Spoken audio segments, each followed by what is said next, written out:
ReeferMEDness, the podcast, would like to acknowledge that we produce our shows on Treaty 2 territory and homeland of the Métis. We pay our respects to the First Nations and Métis ancestors of this land, and we reaffirm our relationships. It's ReeferMEDness, the podcast, with Trevor and Kirk. Kirk, so we had lots and lots and lots and lots of really interesting conversations in Calgary, but this one, A, has to be one of my favorites, but B, has to be one of the most idea-dense interviews you've ever done. Like, I like to think I have a lot of idea-dense things when I interview, scientists and researchers and stuff, but I have a whole page full of notes, and that is only scratching the surface of what you and, what are we calling the Alberta Craft Cannabis Panel, talked about. So give us a setup. Who were we talking to and what were we talking about? Well, exactly. Let's set this up. So, back in September, you and I met in Calgary and went to the Cannabis Expo and did walkarounds and picked up a whole lot of stories, which I guess the next several episodes from here will be from Calgary. And that's not to say that we're not into Manitoba stories. It just happened to be that we were in Alberta for these stories. So hopefully we'll pick up some stories in Manitoba soon as well. But this particular story, this goes back to the my quest to understand the recreational cannabis industry in the sense of what is craft and what is just cannabis. And so to set this one up, Kylie Beaudry, friend of ReeferMEDness, the podcast, helped us gather up a group of people who are all craft growers. Now, in Calgary Expos, it's like any expo or any conference. You go from table to table to table. At the expo, I think there were 4 craft growers or small-time growers. And then we picked up a guy on the way as we were talking. So we got 5 growers. And ironically, they mentioned one company that we just couldn't connect with, so they weren't involved, and they were sort of, I guess, Ogen. They were the bigger of all of them.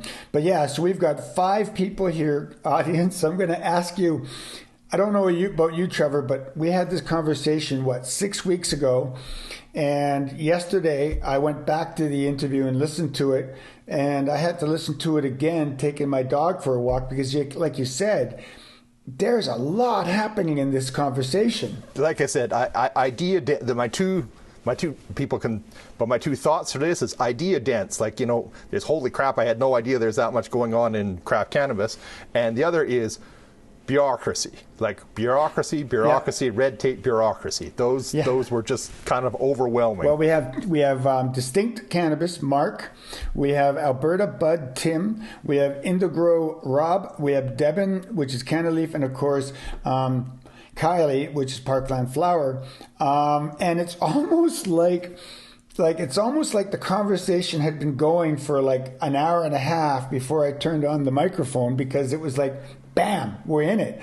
And to be honest with you, I didn't realize, like, I'm in this conversation going, where do I take it? Because the original question is, hey guys, here's a simple question. Where's craft cannabis going to be in 5 years, right?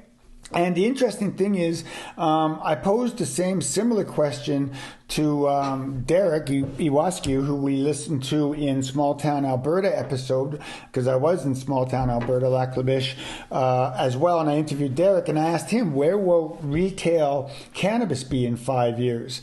So this was going to be sort of a meld of visionaries, right? Well... Oh. And I have to throw in there, just before I forget, we also had a cameo kind of in the middle of this conversation. We had Jackie Childs. What are we going to call Jackie? A cannabis woman about town, friend of the podcast. Influencer. She's got her fingers. If it's cannabis related in Canada, Jackie seems to be around. So, in this one, instead of calling her a grower, we'll call her an interested and informed consumer. And she sort of threw the question out to the group about Farmgate kind of in the middle. So that other female voice, I'm sorry, we probably didn't do great about identifying all the voices all the time. But if the one female voice that comes loud and clear is Kylie, but in the middle, another female voice jumps in. Well, that's Jackie Childs, because, now we do cameos. No, the thing here, I don't know what you got written down, but there's a couple things I want to pick up before we start the conversation, and then I got a whole lot of stuff to go through after the audience listens to it. But a couple things like I'm not in resale, but a SKU, right? Stock keeping units. They mentioned SKU in here, and basically a SKU is any product that gets sold has a stock keeping unit. So if a cannabis producer wants to put out a 3 gram of Kush or a 6 gram of Kush, each of those have a SKU, right? Yes. Yes. So that's important to know that, and that's a limitation for craft growers. The other thing I found very interesting about this conversation is sell by lottery. Yeah, this is another word for people to pick up as they go. And the other thing is about where is cannabis going to be in 5 years? I don't know if they know where it's going to be in 6 months. So I don't know. What do you have on your notes before we start the conversation? Yeah, no, I've got lots for afterwards. But yeah, first, as you know, I'm in pharmacy. So in pharmacies, if we don't make money, we don't exist.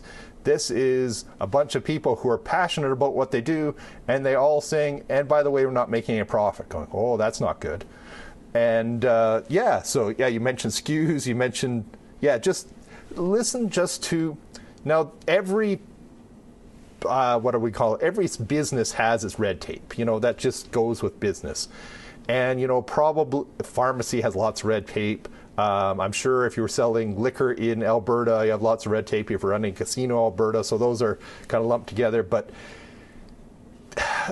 just from an outsider's point of view, they seem to have an unreasonable amount of red tape. And now, yes, the whole cannabis thing is early, but it sure sounds like if we could have, well, we'll throw this out to you, provincial regulators, if you're listening, if a province in Canada decided to get rid of a whack of red tape, you should be able to get a whole bunch of craft cannabis growers in your province, and that's a bunch of jobs and money and by just taking an axe to the red tape. But let's let these people talk about the red tape, because that's what they focus on. You raise an interesting question here, a comment, and again, on my notes I wanted to raise it. Craft cannabis consumers, let's walk through a little bit of the process here. Back, 2018, we were legalized, but the federal government, set up a very open regulation and act saying that we will allow cannabis to be legal, and here are the steps you have to go to be a licensed producer. Then the provinces took the regulations and say, okay, this is how we will now manage it, and this is how we will now sell it. So growers have to go through federal legislation and also provincial legislation, and they seem to conflict. And remember, the goal of the federal government was to get the criminals out of cannabis sales. So with that in mind, let's listen to our craft cannabis panel in Alberta and see what they say about this. I'm Mark Corrigan, President of Distinct Cannabis. Tim Mallett, CEO of Alberta Bud. Rob Wilcox, President of Indigrow Organics Inc. Devin Davidson, President of Canaleaf. Kylie Beaudry, CEO of Parkland Flower. Right on. Okay, guys, you all know the question essentially. This is an Alberta craft grower panel here, but I guess I'm interested in your opinions. What are the issues and where is craft growers going in 5 years? And feel free to just talk on each other. Just go for it. Yeah, no, go. First guy. I think what's going to be really important is for the companies that are growing in that space to be able to package their own product and being able to have oversight over that whole process, right? And have access to the retail market somehow. That will be an important part too. Absolutely. Well, in Alberta now, how do you get access to the research We don't. This is really the problem. We grow, we sell to another wholesaler who does whatever they want with our product, and then tries to sell it in the open market. We don't have access to it. But you don't. They sell it on your logo though, don't they? No, They pay, not necessarily. President's choice? Is that what it? Essentially. Essentially, you have these brokers that come in that really control the price in the market for anybody that doesn't have a sales amendment and direct access into the retail side. We're confined to selling bulk products to another grower or a larger company that has We a have to sales sell it amendment. to the enemy, frankly, because the LPs literally buy our bulk flour and do what they want with it, and have a nasty habit of driving the price down. Do you agree with me on that? I have I finally got a listing, so I understand the process now.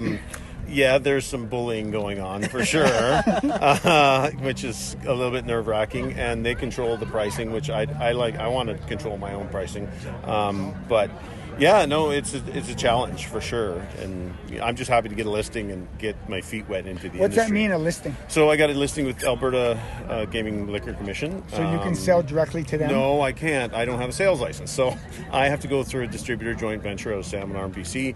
They're going to take us to market and be responsible for that product. Under your logo? Under our logo, though. They're Okay. going to put it under our logo, and that was my condition. But I don't know. Everyone has to stand on their own 2 feet in this situation. Yeah, but it is a absolutely. challenge. You have to Yeah. work. You have to play nice with other companies. But from what you just said, if you're growing micro grower, you're a small operation selling it to a large LP. Is there a craft industry in Alberta then? Like, I mean, your bud's not a craft bud then. Well, the bud is craft. We grow high quality bud, but we're trying to fill. We maybe grow 15 to 25 kilos a month, right? Okay. So that's not very much. That's a rounding figure for most of the LPs. So if they're trying to fill a SKU, yours even, right? Yeah. And of a certain THC content or a terpene profile, they're looking for a profile, whatever it is, they'll take my stuff and blend it with someone else's stuff and package it off and sell it in 3.5s to whoever under someone else's name. I find that. So what would they call it? Like Hindu Kush? Whatever they want to call it. So in defense of some of these licensed producers, every time a SKU goes to market with the AGLC, there's a cost associated with that. So every SKU costs $1,500 to get a SKU in. You can't change that SKU. You can't change the format. You can't change the size. You can't change what the cultivar is.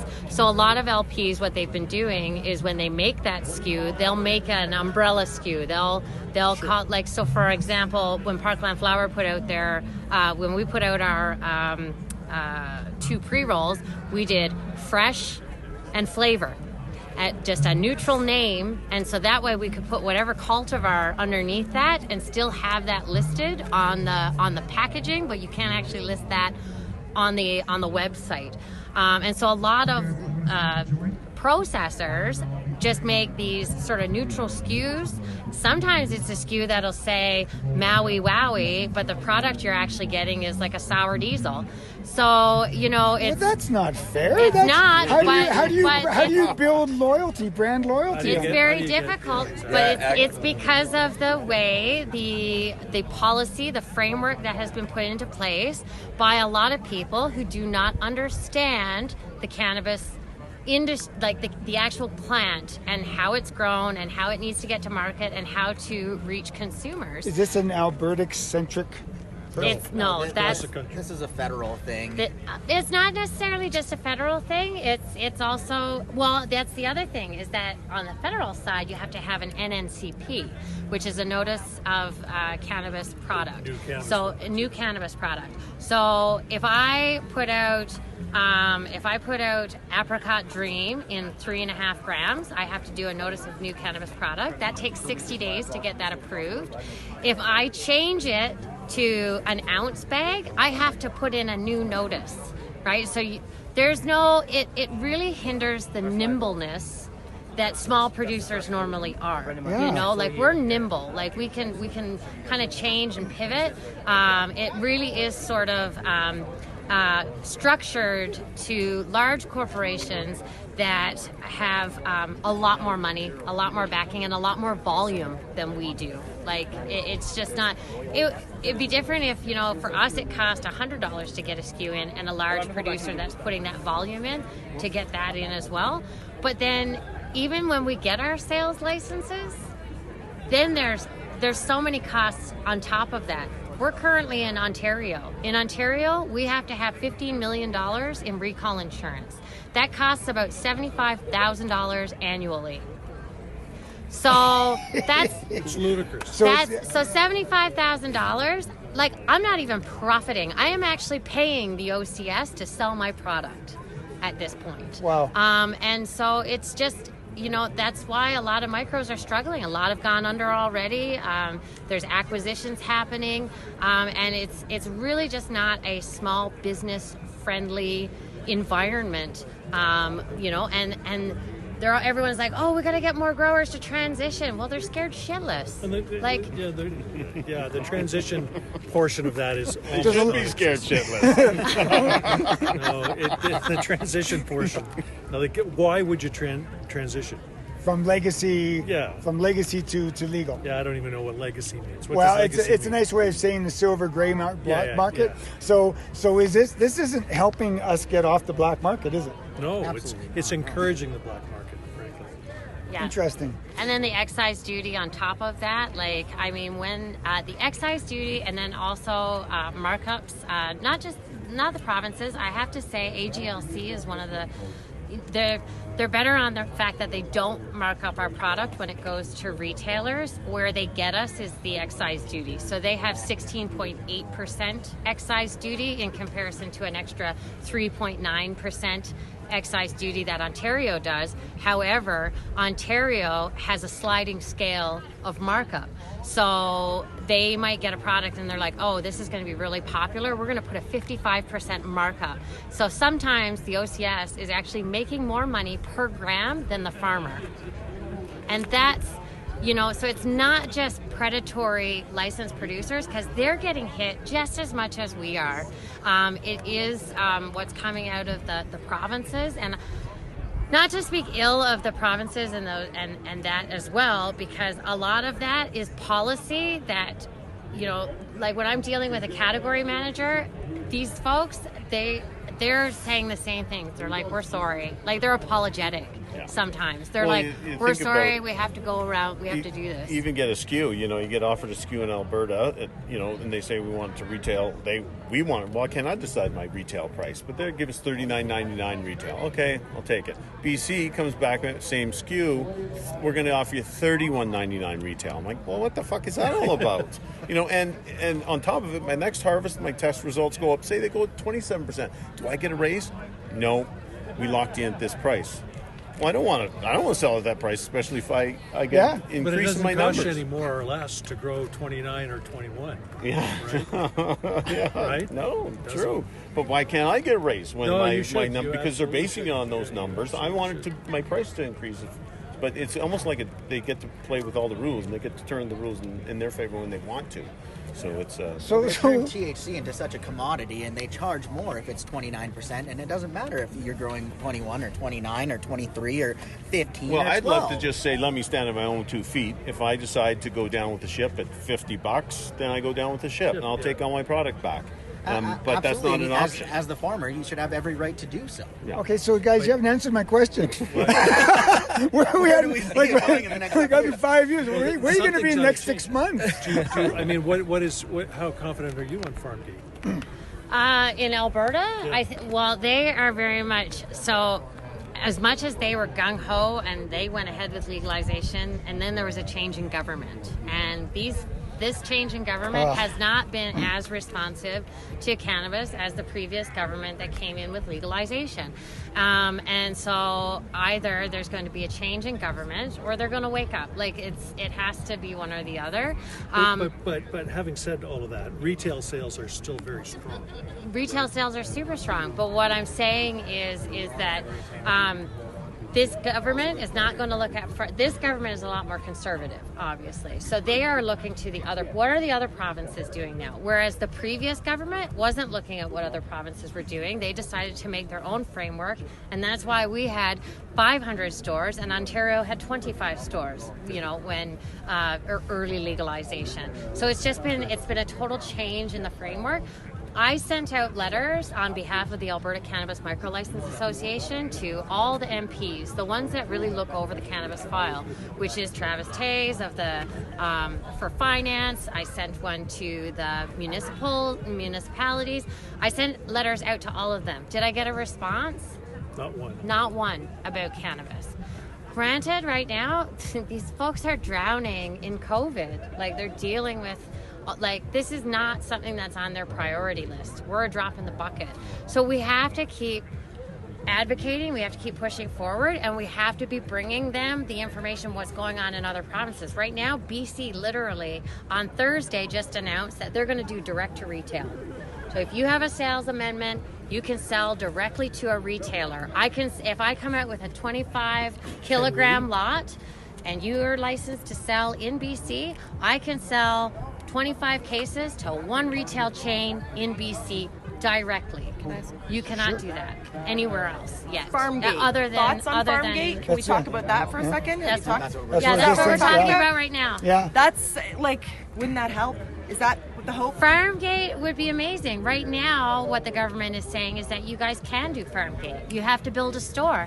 You have to build a store just like any other retail store. So basically, you'd have to do an entirely new business model.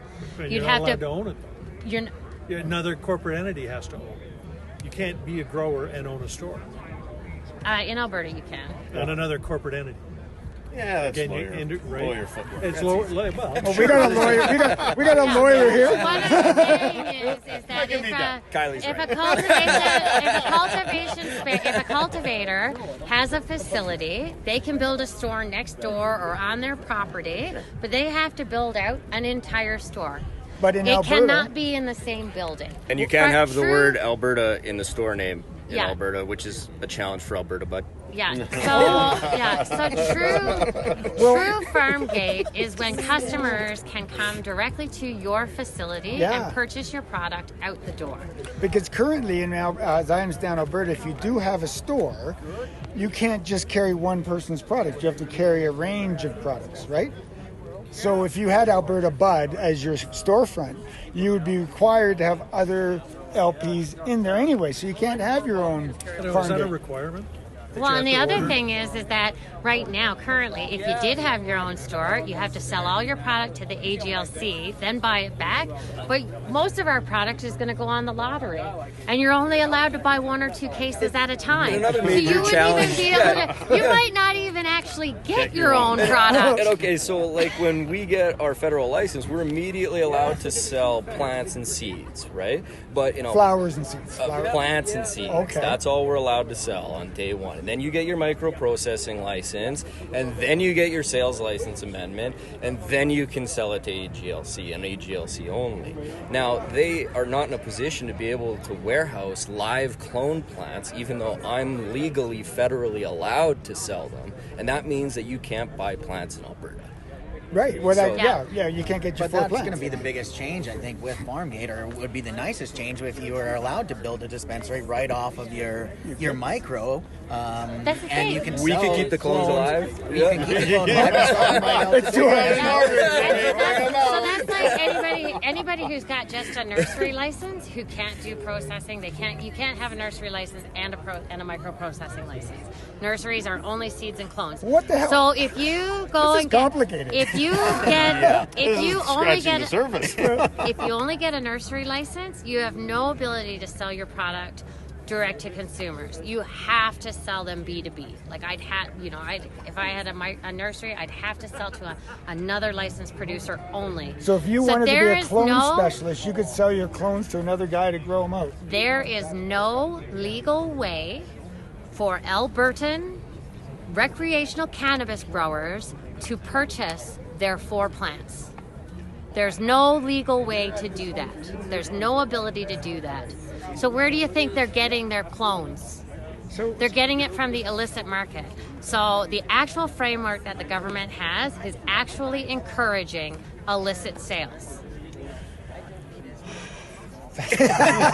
What else do you say beyond that? So where will the craft industry be in 5 years? Well, we'd like to see some more access and the ability to operate on our own two. There's good signs. Yeah. I think it'll improve. And you're here, Yeah. and I'm here. Okay? Yeah. OGen does about 350 kilograms a month. Yeah. Right?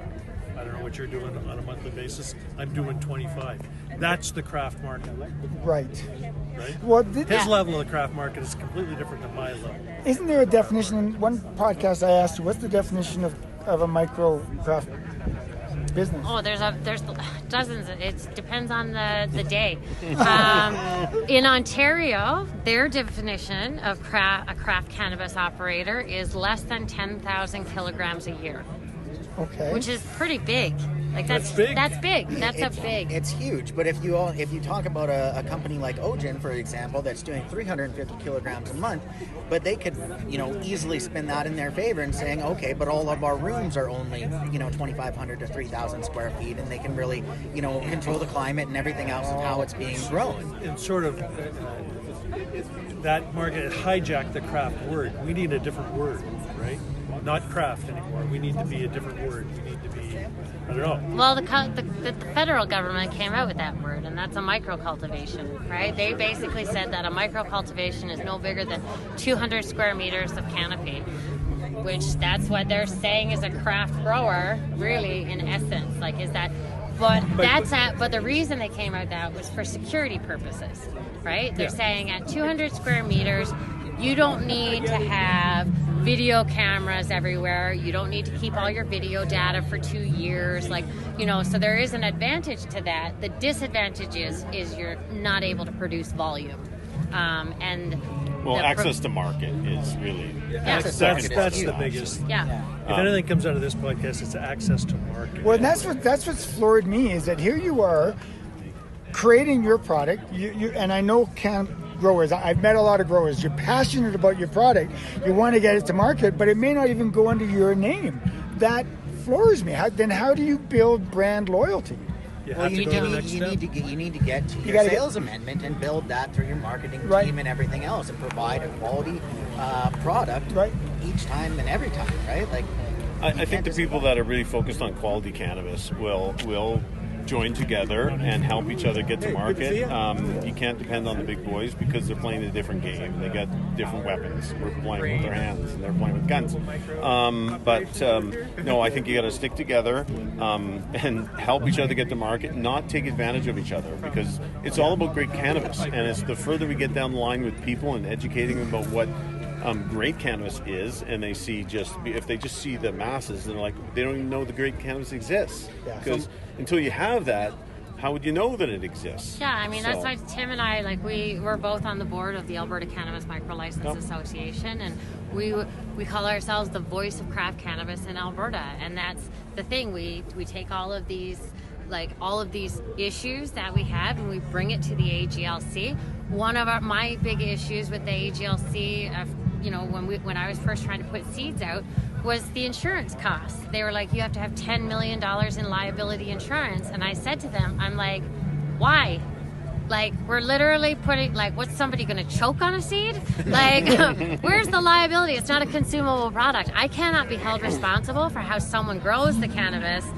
The yield wasn't up to right? said. So under the ACMLA banner, we sent in a proposal to them, and we said, look, you need to look at the volume and the frequency and the actual risk associated with the products that micro producers are producing. If I'm only putting out 25 kilograms a month, then my risk is just not there. It's not $10 million worth of risk. And they agreed.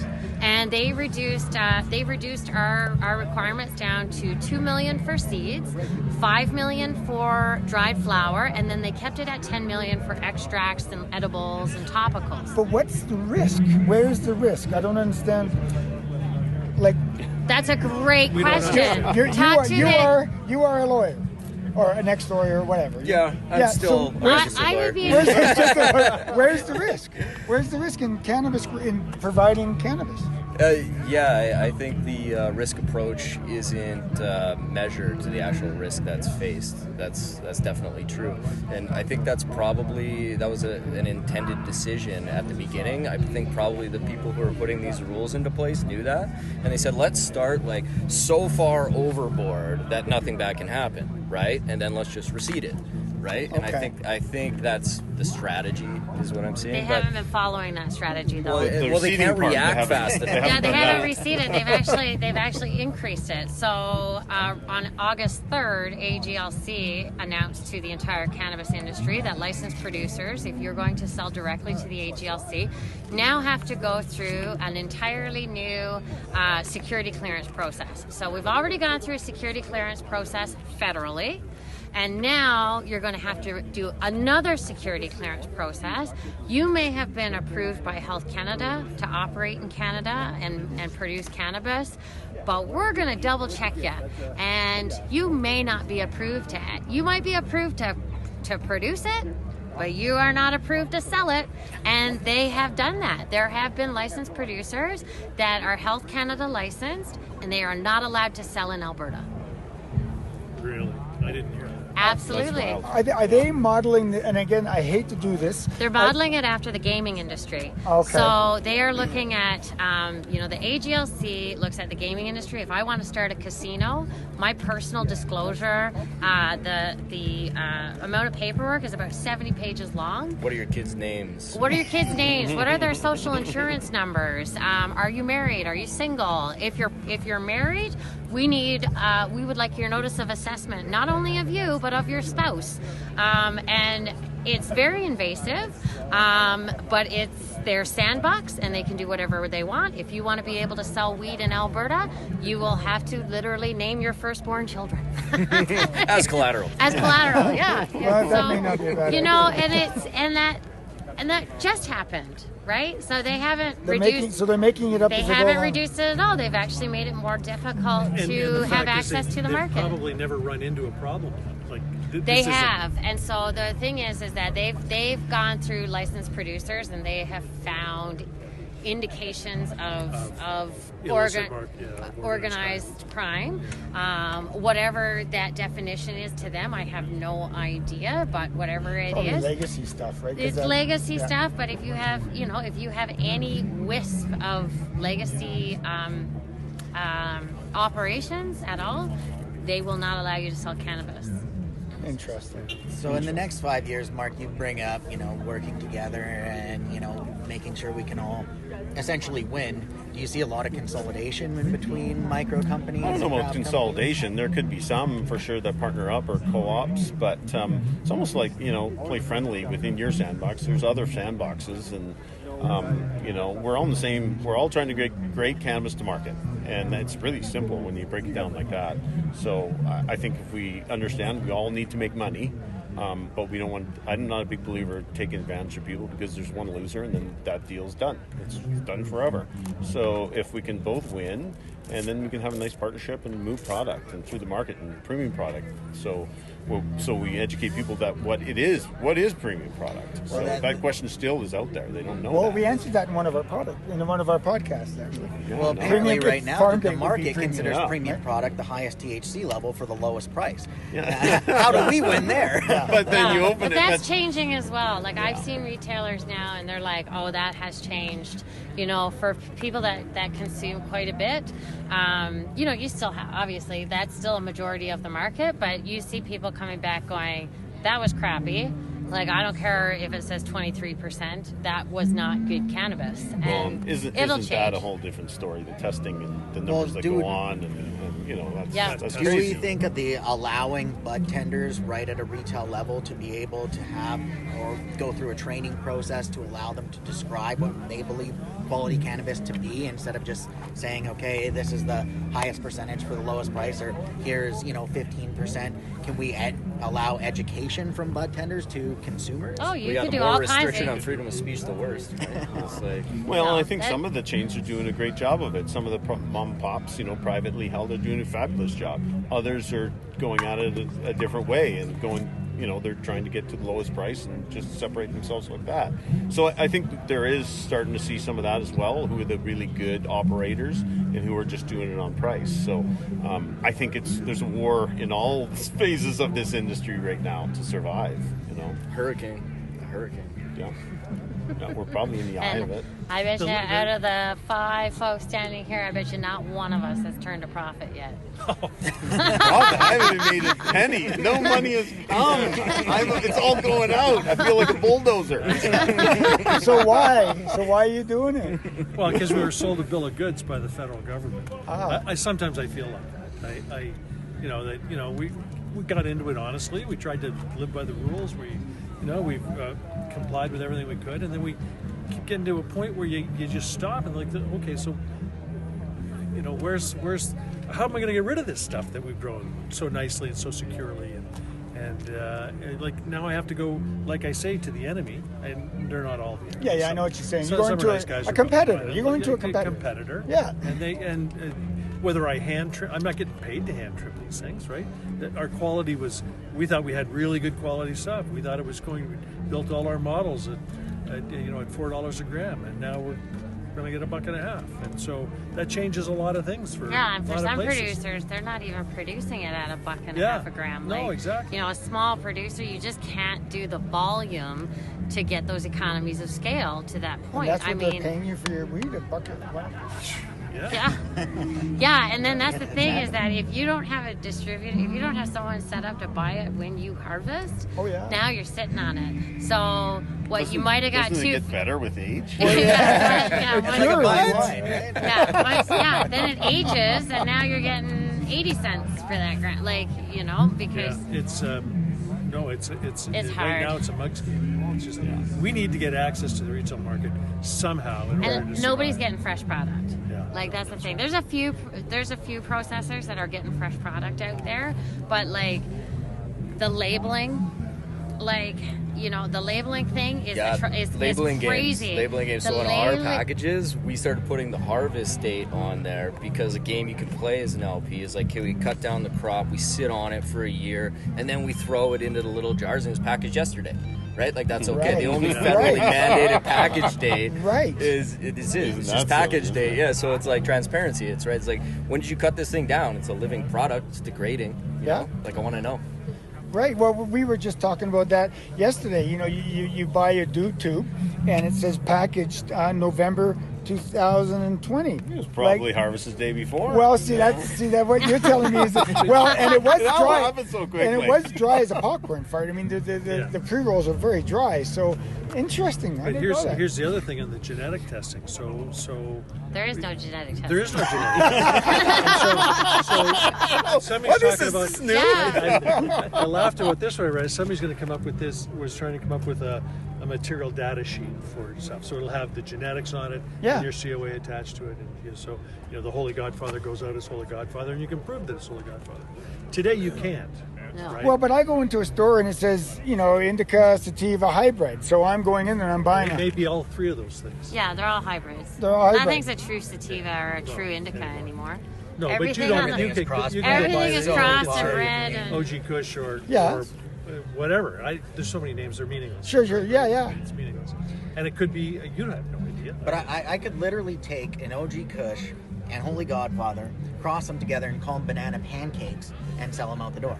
It doesn't matter. It doesn't matter. It's just a name. But that goes back to another question then, again, relating it to micro beer. I mean, I like an IPA, and there's a few brewers that I read to do a good IPA, and I go back and I get that beer, right? Cannabis is different. So how do I go back and always get Parkland flower and make sure I'm getting the same quality every time? In the whole new world, isn't it the latest and greatest? You go through it, I had that once, but then they say, I want something new. So it's kind of you got to keep up with the Joneses a little bit too, but you get an order. Yeah, then you also get market saturation on a product. So anybody who bought clones from Mother Labs last spring, that why was there such a huge glut of black cherry punch? Because it was proven that you could hit 20% every time, no matter how shitty you grew it, And then a you would province- always hit 20%. And Mother Labs was selling clones left, right, and center. And so now all of a sudden, everybody and their dog had a black cherry punch for a while, you know? And so, you know, that's the other thing, the advantage that micros have is that, you know, we have like unique genetics for bringing on new stuff. I mean, here at Parkland Flower, we breed. We did, like the next one that we come out, we actually bred it right in our facility, which is a green tie crossed with a wedding cake. And so, like, that's what's gonna, these kinds of stories is what's gonna differentiate these small craft growers. So you know, riddle me this one though. If you go and enter a supply agreement with an LP that's will remain not named, but you grow their genetics for them, right? Yeah. They ship it to you, you grow it. They're going to guarantee a buyback at whatever number. That's great. But if you don't hit the numbers, for them, I've never heard of a guarantee. then you exactly. So it's essentially. Where did you get a guarantee? I've only heard of a right of first You didn't let me finish. It turns into a first right, right? You have a first right to buy what they've supplied you. Yeah. So you grow it, right? Sure. And you don't hit their numbers. So then they say, okay, well, we don't want it. Fine. Now you owe them for the clones that they've sent you. Wow. And you're allowed to sell it on the open market. Anyway, you just can't call it what it is. So you got to put it under a different name. You got to call it put something an else. NNCP and wait 60 days. Hopefully the listing. Exactly. It's crazy. It's guts. Wow. So much. So does anybody really know where the craft cannabis market is going in the In next 5 years.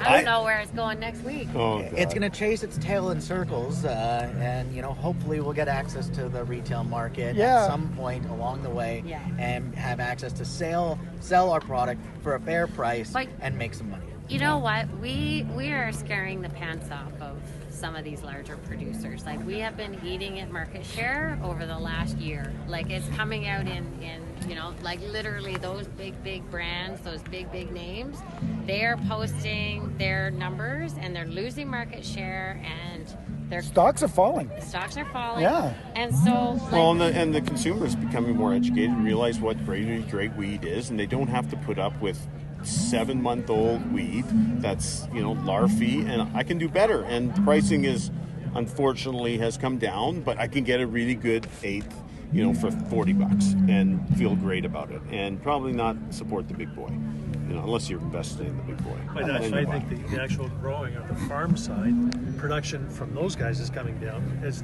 they realize that they can't grow it. Well, they can't grow it in those facilities. Exactly, What they we can. can do. So they'll Can't do become it. amalgamators, and because they've got the licenses to do this. Sure.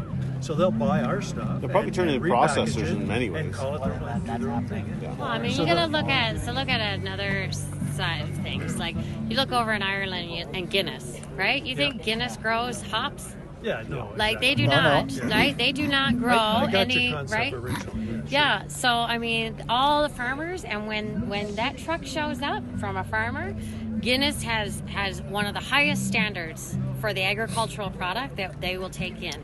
And if your big truckload does not meet their standards, they are not going to buy it from you, right? And that's, but they don't grow one stock.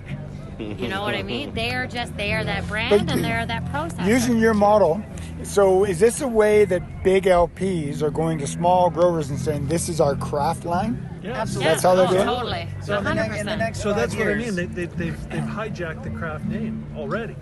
Okay. Because Aurora's got a craft line, Sundial's got a But craft they can line. also package and process Yeah. per gram for so much cheaper than we could do it on Because our of volume. own. Because of the volume. They're set up for it. They Right, got the yeah, they've got facility for automatic it. bottling lines and all that kind of stuff, and they're going to become more efficient. Yeah. Like, they will, right? Like, we're all new in this, like, all of us. Like, even those big guys are still, like, even though they've done it in the medical side, they're new to this recreational market.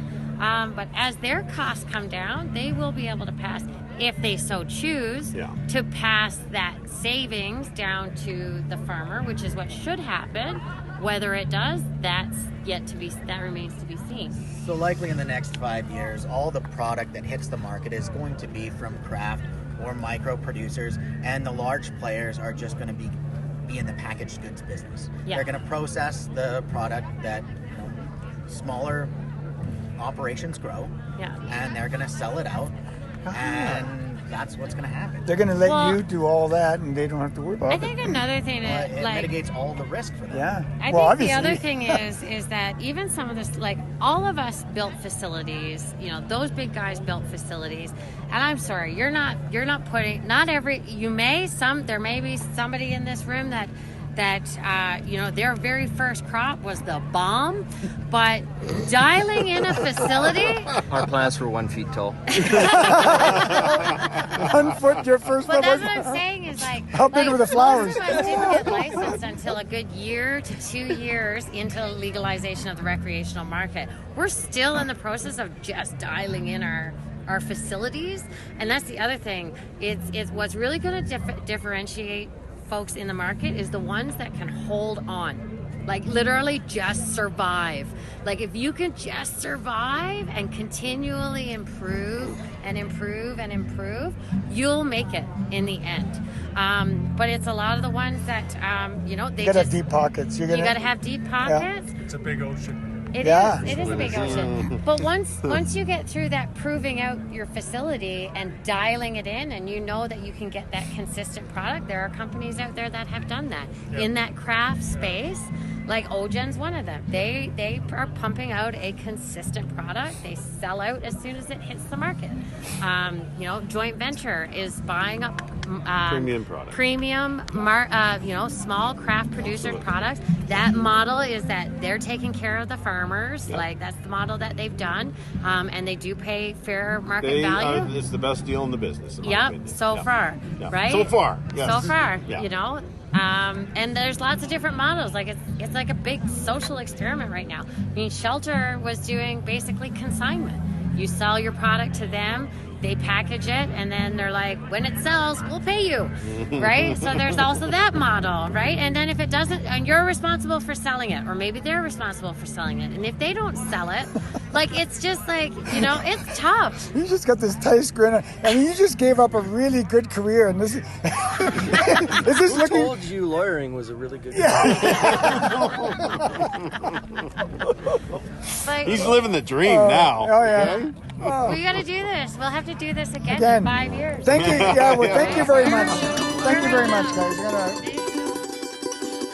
So yeah, where do we begin with all that? How do we sift through all the information that group of people gave us? Well, and I don't want to start as a wet blanket, but my first thought is, Jesus, if I had some capital or say a bunch of backers, and I've been growing cannabis for 20 years on the black market, my first thought would not be, geez, I want to become a craft grower, because you know, I don't have to. It's now not, I love growing cannabis, here's how I can do it better and get to legal markets. Geez, there's just way too much paperwork. Just that's all they seem to. They seem to be drowning in paperwork. Yeah. One thing that we didn't mention during this conversation, and I don't think any of these individuals would be angry if I say this, but off camera we had conversations. A lot of these guys are working for companies that have backers, people that are prepared to lose money for a while. So there's some money in these craft growers, backing them up and allowing them to grow good cannabis and to eventually break into the market. But I just found it, I mean, again, we always seem to go back to the beer industry. And it's not because I'm comparing cannabis to beer, because there's so many different things and nuances about it. But again, it's also just understanding, learning. As our audience will know, we both are beer snobs. I've been a beer snob for a good 35, 40 years. Well, yeah. But I mean, like a beer snob in the sense of buying quality European beers and learning about beers. And I'm old enough to have seen what we used to call the regional breweries, the craft breweries, the microbreweries, how they got a marketplace. And I mean, Molson's and Labatt's eventually developed their own craft lines, and be damned if not looking at the recreational. Oh, that's the other caveat here. this is a recreational cannabis growers group. I never had the forethought to ask them if any of them are growing medicinally, but I do not believe so, right? I don't believe so either. I think they said it a couple times. This is the recreational market. This is recreational market. So what I'm observing and learning in the recreational market is that big business, big LPs, are using some of these small growers, grabbing their stuff, packaging their stuff, selling it as their craft line.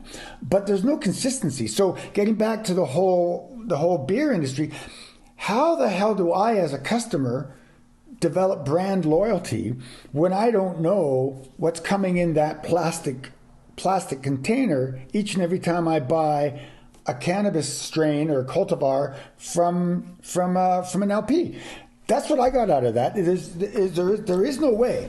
Yeah, no, and I was thinking about it as a consumer too. So, and of course these were little guys, so they're complaining about the big guys. But even the big guys, they have to buy a SKU. So, in the pharmacy, a SKU is just anything that's got a barcode on it, like a UPC. But the LPs have to buy a SKU, and then they can't change it. Like if they, one month grew really good pink kush and the other wedding cake, or, they can't just change it. So as the consumer, it makes sense why the LPs would do this, but, now they just make a very neutral SKU and basically put whatever in it. So again, as a consumer, if I really like brand X from company Y, I'm not necessarily going to get the same stuff every time, which as a consumer I find annoying. And then, like they were saying, one that just blew my mind is, so let's say a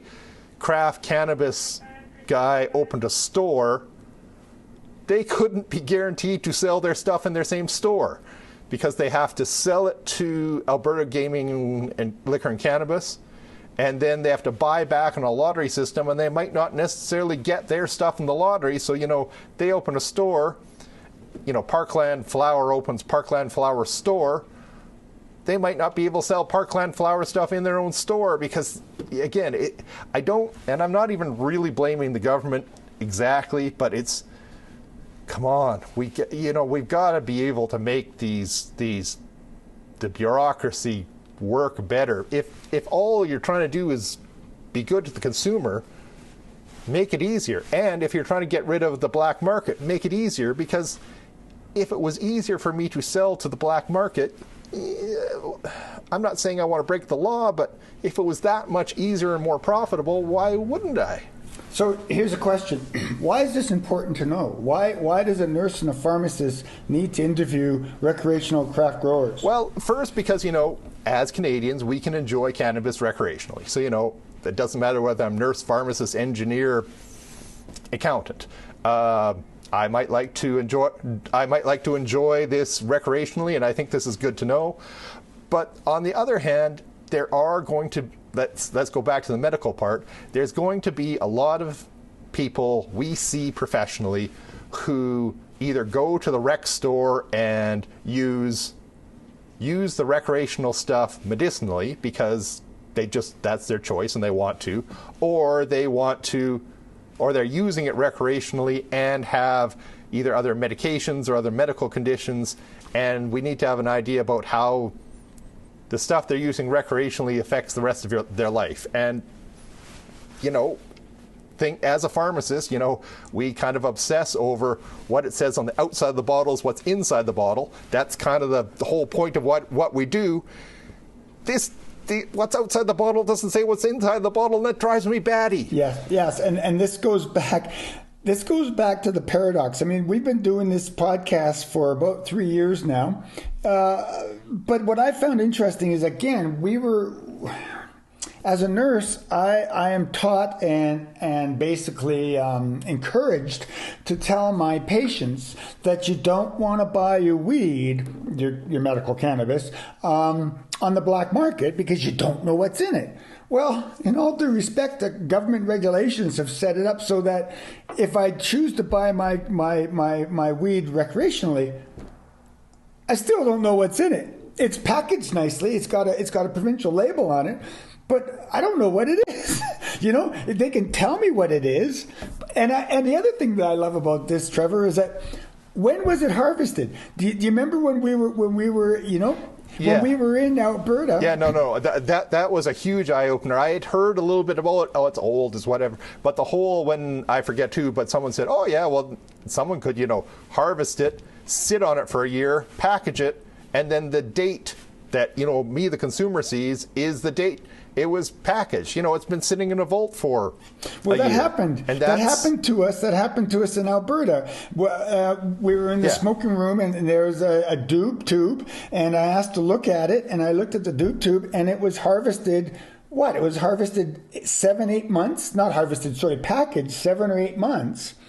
But it could have been harvested a year before that. Exactly, and because it's a roll, a pre-roll.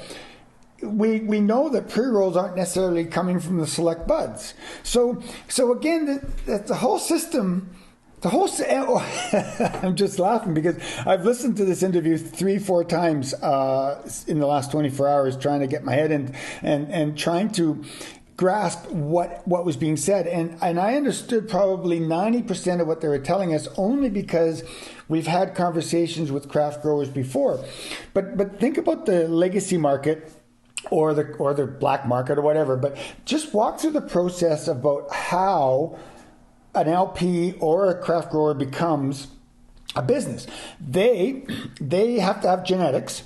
Okay, so you would think, and this is what we've here. If you go back to our other episodes, they have what's called is a name where a declaration where they declare what their genetics will be, and the government says, okay, you got 25 plants of X, you can grow that now and you can grow that for seeds or for plants or for flower. They give it to you, but to move over and step into the LP legal domain as a legacy grower, black market grower, there's this fady area, don't ask, don't tell where you got it from.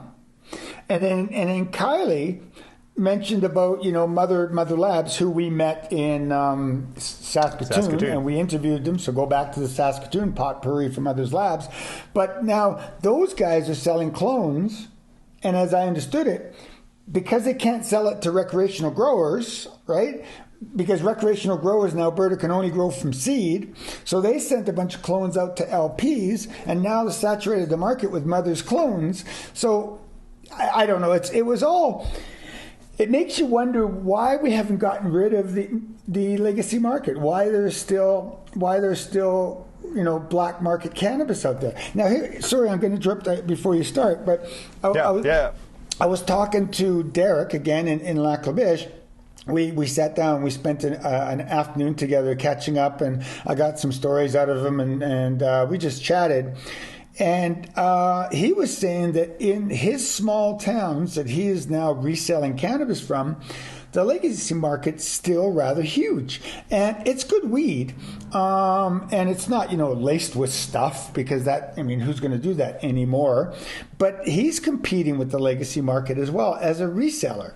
So what I'm learning as a nurse, and why, again, this is important to me as a nurse to understand, is that there's this propaganda that legalization of Canada was going to break the criminal market of cannabis.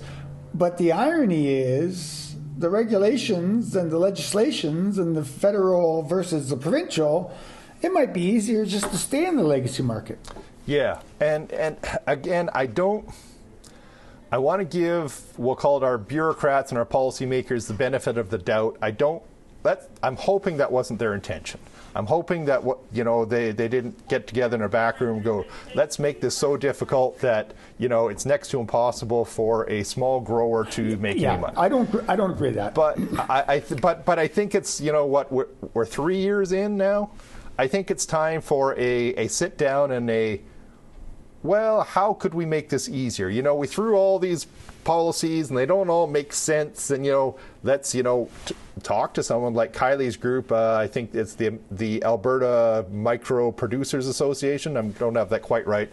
And let's sit down with groups like that and go, okay, we think having small growers is a good idea. How could we make this easier? And, the government's going to have some hard stops. I'm sure, somewhere in their mandate is make sure nobody in the small grower, craft grower group is associated with organized crime. All right, so they've got to have criminal record checks. Or, they've got to, the Alberta government has got to make X amount of dollars off of sales. Okay, well, you have to make X. But, there's only got to be so many absolute hard stops from the government's point of view. And, a lot of these policies or regulations are just there probably because no one realized what a big pain in the ass they are.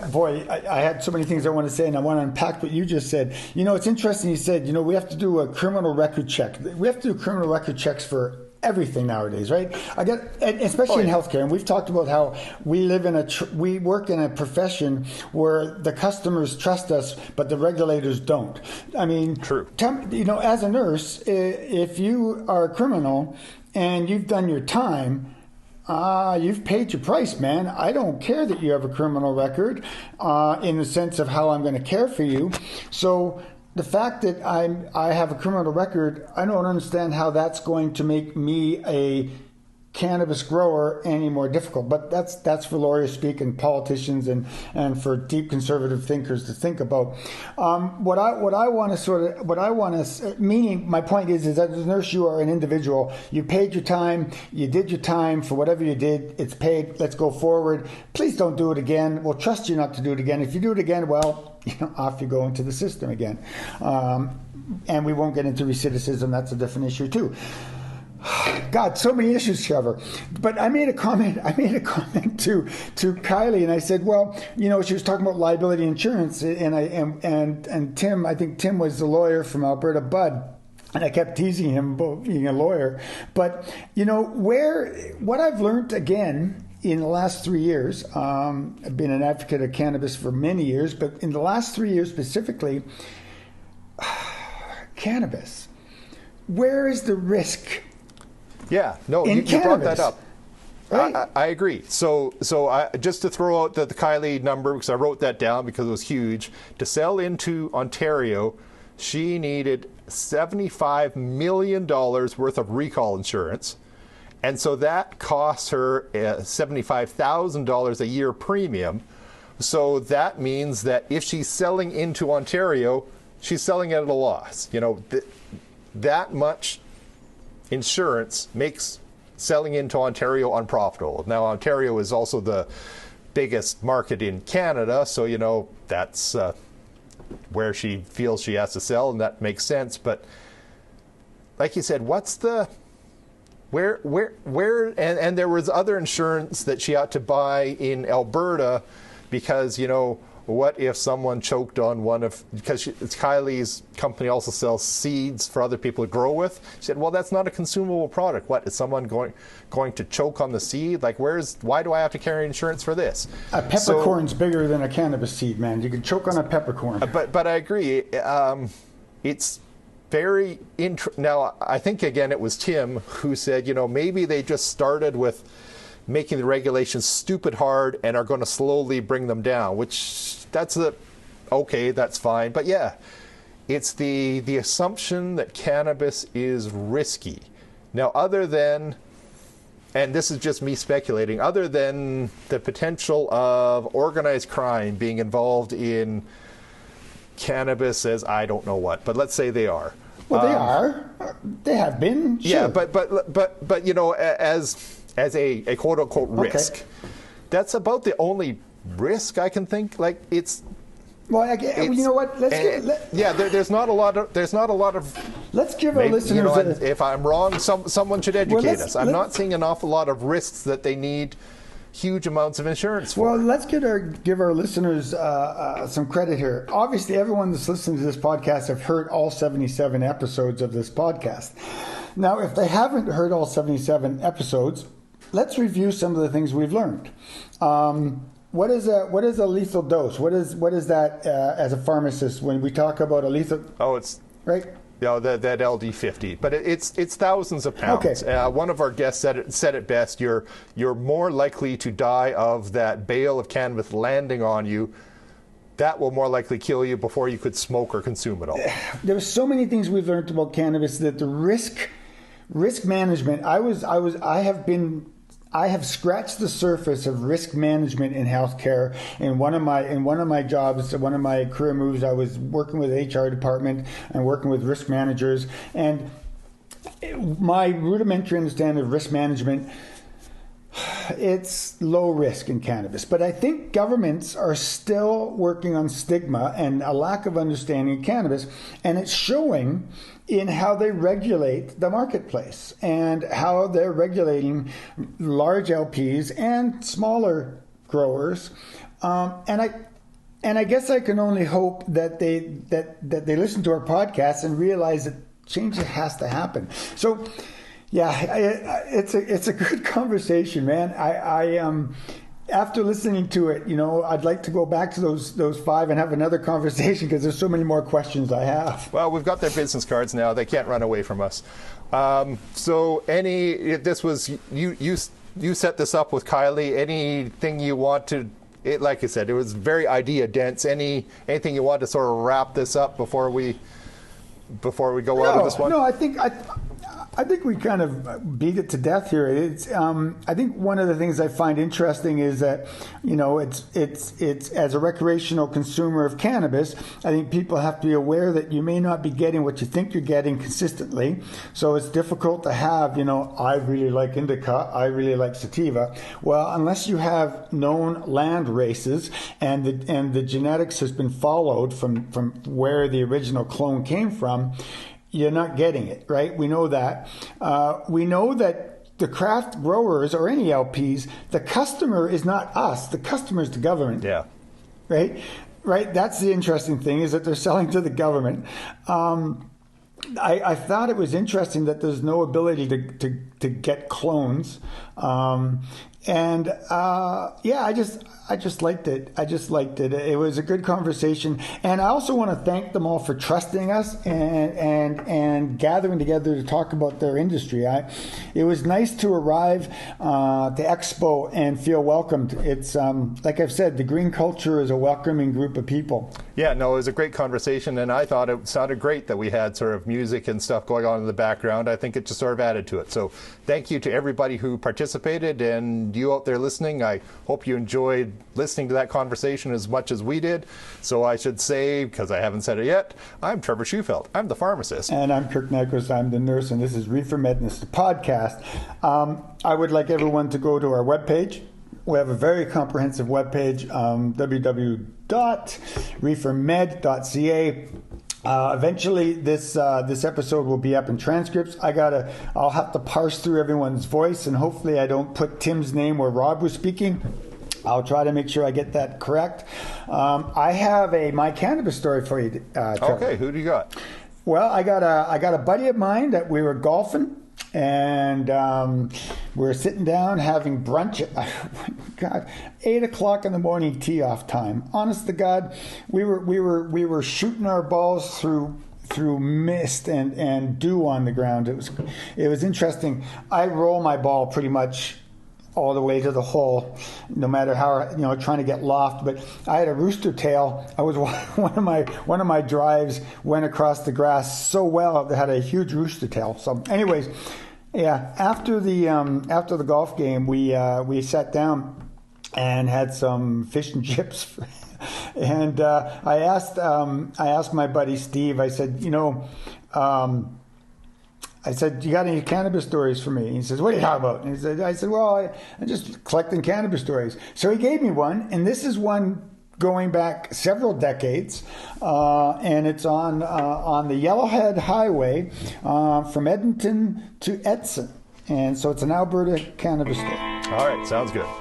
Yes, go ahead, give me a cannabis story. Okay, back in 1981, in the middle of winter, I took a trip from the town I grew up in to a city near me to pick up 5 pounds of marijuana, of which we smoked some of it, I would say. Anyway, we went to Edmonton, got there mid-afternoon, went to the person's house, partook in a fair amount before we left. It was dark and cold by the time we left, so we're driving back to town I grew up in with 5 pounds of marijuana in the back seat of my car. unfortunately, the road disappeared at 60 miles an hour, and we ended up in the ditch. So at that time, there were no cell phones, so the lady I was with stayed in the truck, and I stood on the side of the road and stuck my thumb out. Fortunately, somebody picked me up, and we got back to town, and I got to my parents' place, because that's where I was staying at the time. And I said, Dad, would you mind driving me out to get my truck? So we got my 4x4, drove out there. He was not impressed with us. Long and short of it is we went out there, we got the truck out of the ditch, we got the marijuana back home, and promptly parted it out into appropriate sizes for resale. All right, so thanks again, everybody, for listening. This was another idea-packed episode. I hope you enjoyed it. Hey, it's Renee here, back at the studio. Excellent episode, guys. Thank you very much for that.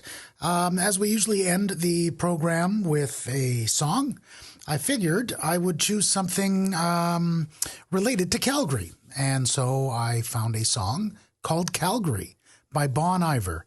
So that's how we're going out. See you next time. Like the show? Let us know. We're ReeferMEDness on Instagram and Facebook.